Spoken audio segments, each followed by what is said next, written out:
आइए आज सुनते हैं प्रेमचंद द्वारा लिखी गई कहानी मिस पद्मा। कानून में अच्छी सफलता प्राप्त कर लेने के बाद मिस पद्मा को एक नया अनुभव हुआ। वो था जीवन का सूनापन। विवाह को उसने एक अप्राकृतिक बंधन समझा था और निश्चय कर लिया था कि स्वतंत्र रहकर जीवन का उपभोग करूंगी। एमए की डिग्री ली, फिर कानून पास किया और प्रैक्टिस शुरू कर दी। रूपवती थी, युवती थी, मृदु भाषा बोलती थी और प्रतिभाशाली भी थी। मार्ग में कोई बाधा न थी।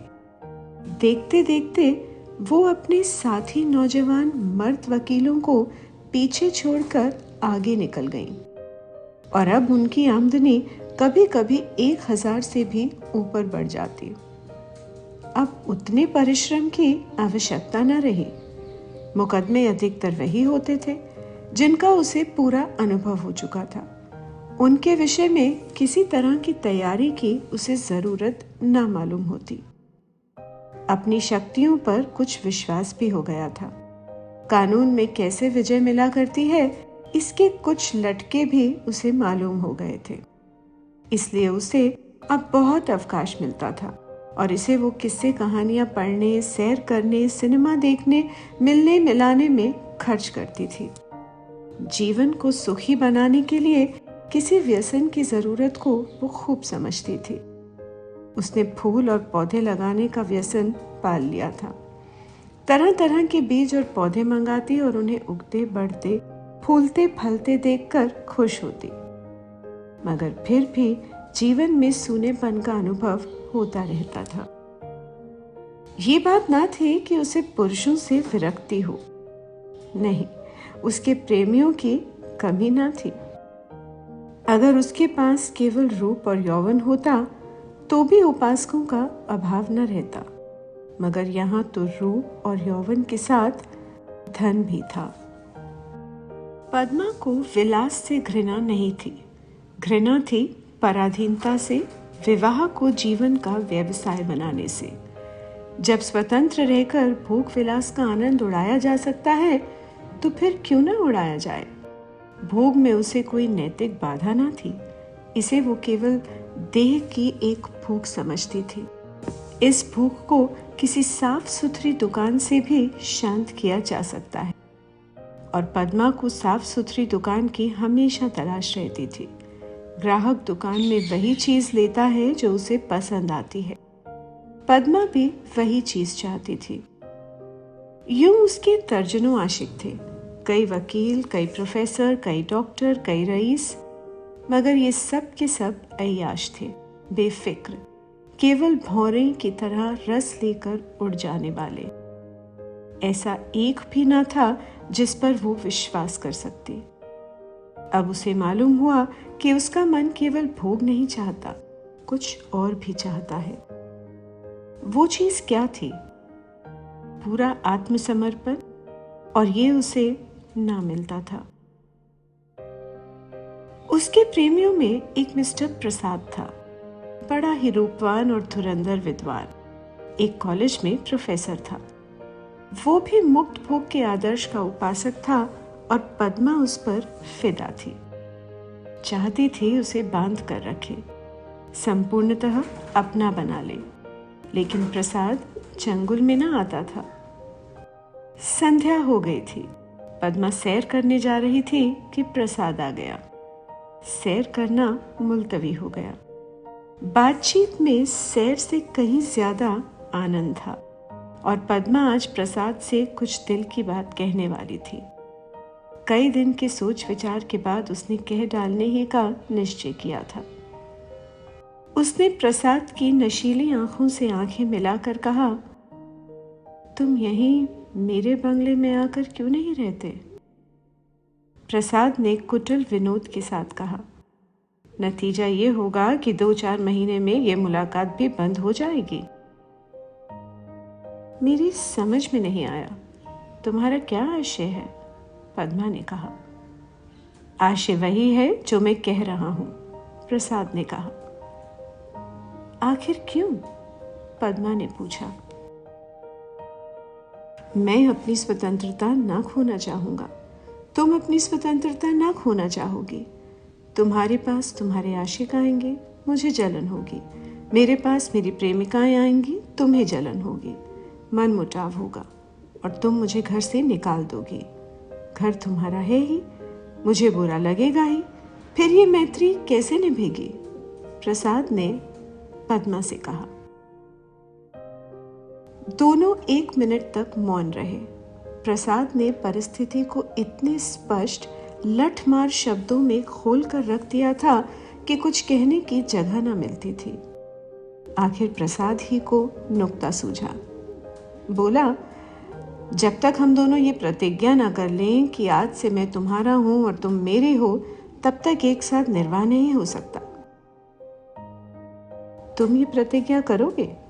पद्मा ने पूछा। पहले तुम बतलाओ, प्रसाद बोला। मैं करूंगी, पद्मा बोली। तो मैं भी करूंगा, प्रसाद ने कहा। मगर इस एक बात के सिवा मैं और सभी बातों में स्वतंत्र रहूंगी, पद्मा ने कहा। और मैं भी इस एक बात के सिवा हर बात में स्वतंत्र रहूंगा, प्रसाद ने भी कहा।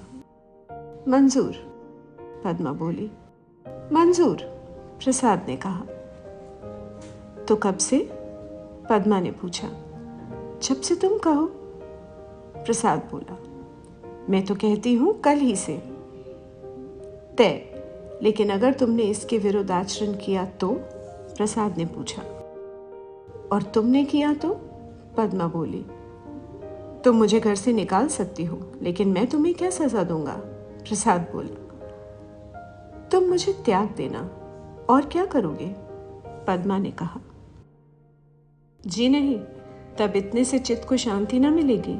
तब मैं चाहूंगा तुम्हें जलील करना, बल्कि तुम्हारी हत्या करना, प्रसाद ने कहा। तुम बड़े निर्दयी हो प्रसाद, पद्मा बोली। जब तक हम दोनों स्वाधीन हैं, हमें किसी को कुछ कहने का हक नहीं। लेकिन एक बार प्रतिज्ञा में बंध जाने के बाद फिर ना मैं उसकी अवज्ञा सह सकूंगा, न तुम सह सकोगी। तुम्हारे पास दंड का साधन है, मेरे पास नहीं है। कानून मुझे कोई भी अधिकार नहीं देगा। मैं तो केवल अपने पशु बल से प्रतिज्ञा का पालन कराऊंगा, और तुम्हारे इतने नौकरों के सामने मैं अकेला क्या कर सकूंगा? प्रसाद ने पद्मा से कहा। तुम तो चित्र का शाम पक्ष ही देखते हो। जब मैं तुम्हारी हो रही हूं तो ये मकान, नौकर चाकर और जायदाद सब कुछ तुम्हारा है। हम तुम दोनों जानते हैं कि ईर्ष्या से ज्यादा घृणित कोई सामाजिक पाप नहीं है। तुम्हें मुझसे प्रेम है या नहीं मैं नहीं कह सकती, लेकिन तुम्हारे लिए मैं सब कुछ सहने, सब कुछ करने को तैयार हूँ, पद्मा ने प्रसाद से कहा। दिल से कहती हो पद्मा? सच्चे दिल से, पद्मा बोली। मगर ना जाने क्यों तुम्हारे ऊपर विश्वास नहीं आ रहा है, प्रसाद ने कहा। मैं तो तुम्हारे ऊपर विश्वास कर रही हूँ, पद्मा बोली। ये समझ लो, मैं मेहमान बनकर तुम्हारे घर में ना रहूंगा, स्वामी बनकर रहूंगा, प्रसाद बोला। तुम घर के स्वामी ही नहीं, मेरे स्वामी बनकर रहोगे।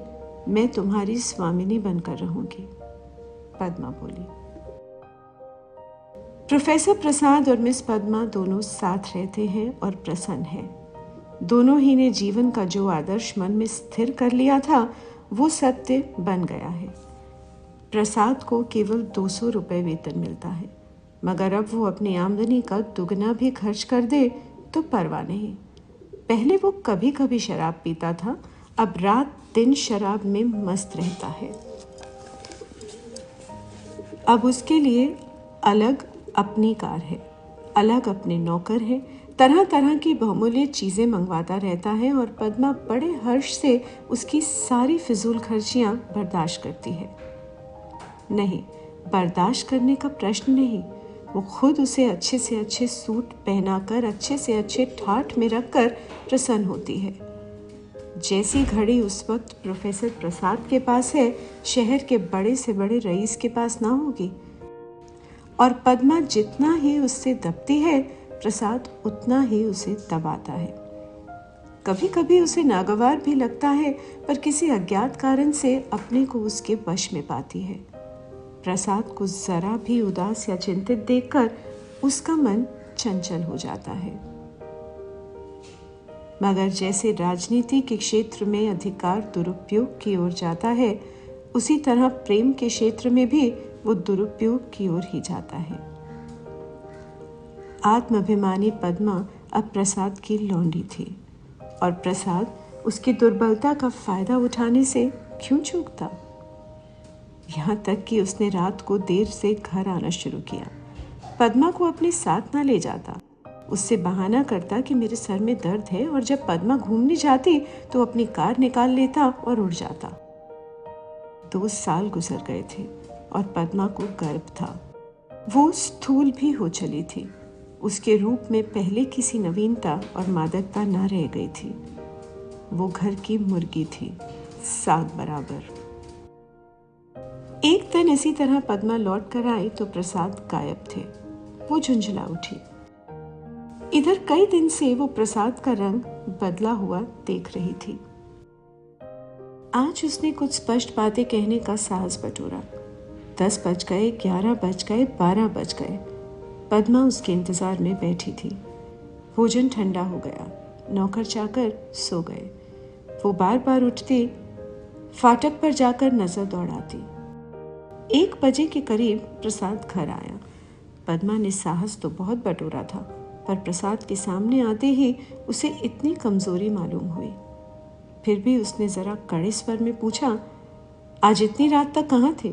कुछ खबर है? कितनी रात गई?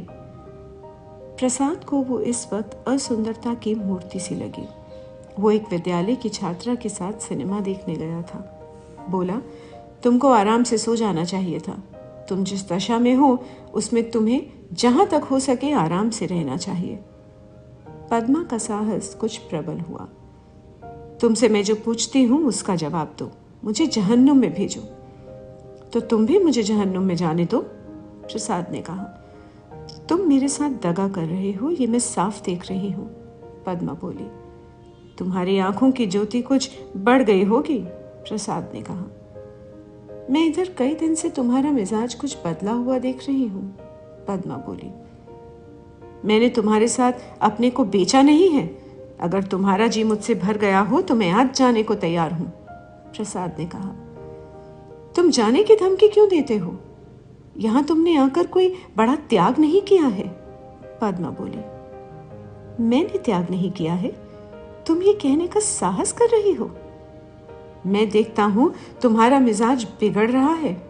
तुम समझती हो मैंने इसे अपंग कर दिया, मगर मैं इसी वक्त तुम्हें ठोकर मारने को तैयार हूं। इसी वक्त। पद्मा का साहस जैसे बुझ गया था। प्रसाद अपना ट्रंक संभाल रहा था। पद्मा ने दीन भाव से कहा, मैंने तो ऐसी कोई बात नहीं कही जो तुम इतना बिगड़ उठे। मैं तो केवल तुमसे पूछ रही थी कहाँ थे। क्या मुझे इतना भी अधिकार नहीं देना चाहते? मैं कभी तुम्हारी इच्छा के विरुद्ध कोई काम नहीं करती और तुम मुझे बात बात पर डांटते रहते हो। तुम्हें मुझ पर जरा भी दया नहीं आती। मुझे तुमसे कुछ भी तो सहानुभूति मिलनी चाहिए। मैं तुम्हारे लिए क्या कुछ करने को तैयार नहीं हूँ, और आज जो मेरी दशा हो गई है तो तुम मुझसे आंखें फेर लेते हो। उसका कंठ रुंध गया और मेज पर सर रखकर वो फूट फूट कर रोने लगी। प्रसाद ने पूरी विजय पाई। पद्मा के लिए मातृत्व अब बड़ा ही अप्रिय प्रसंग था। उस पर एक चिंता मंडराती रहती। कभी कभी वो भय से कांप उठती और पछताती। क्या करे क्या ना करे। गर्भ पूरा हो गया था। वो कोर्ट ना जाती थी। दिन भर अकेली बैठी रहती। प्रसाद संध्या समय आता, चाय वाय पीकर फिर उड़ जाता, तो 11-12 बजे के पहले ना लौटता। वो कहाँ जाता है ये भी उससे छिपा ना था। प्रसाद को जैसे उसकी सूरत से नफरत थी। पद्मा को प्रसव वेदना हो रही थी। प्रसाद का पता नहीं। नर्स मौजूद थी, लेडी डॉक्टर मौजूद थी, लेकिन प्रसाद का ना रहना पद्मा की प्रसव वेदना को और भी दारुण बना रहा था। बालक को गोद में देखकर उसका कलेजा फूल उठा। मगर फिर प्रसाद को सामने ना पाकर उसने बालक की ओर से मुंह फेर लिया। मीठे फल में जैसे कीड़े पड़ गए हों। 5 दिन सौर ग्रह में काटने के बाद जैसे पद्मा जेल खाने से निकली, नंगी तलवार बनी हुई, माता बनकर वो अपने में एक अद्भुत शक्ति का अनुभव कर रही थी। उसने चपरासी को चेक देकर बैंक भेजा। प्रसव संबंधी कई बिल अदा करने थे। चपरासी खाली हाथ लौट आया। पद्मा ने पूछा, रुपए? बैंक के बाबू ने कहा, रुपए सब प्रसाद बाबू निकाल ले गए। पद्मा को गोली लग गई। 20,000 रुपए प्राणों की तरह संचित कर रखे थे इसी शिशु के लिए। हाय, सौर से निकलने पर मालूम हुआ प्रसाद विद्यालय की एक बालिका को लेकर इंग्लैंड की सैर करने चला गया। झल्लाई हुई घर में आई, प्रसाद की तस्वीर उठाकर जमीन पर पटक दी और उसे पैरों से कुचला। उसका जितना सामान था उसे जमा करके दिया सलाई लगा दी और उसके नाम पर थूक दिया। 1 महीना बीत गया था। पद्मा अपने बंगले के फाटक पर शिशु को गोद में लिए खड़ी थी। उसका क्रोध अब शोक में निराशा बन चुका था। बालक पर कभी दया आती, कभी प्यार आता, कभी घृणा आती। उसने सड़क पर देखा, एक यूरोपियन लेडी अपने पति के साथ अपने बालक को बच्चों की गाड़ी में बिठाए चली जा रही थी। उसने हसरत भरी आंखों से उस खुशनसीब जोड़े को देखा और उसकी आंखें सजल हो गईं।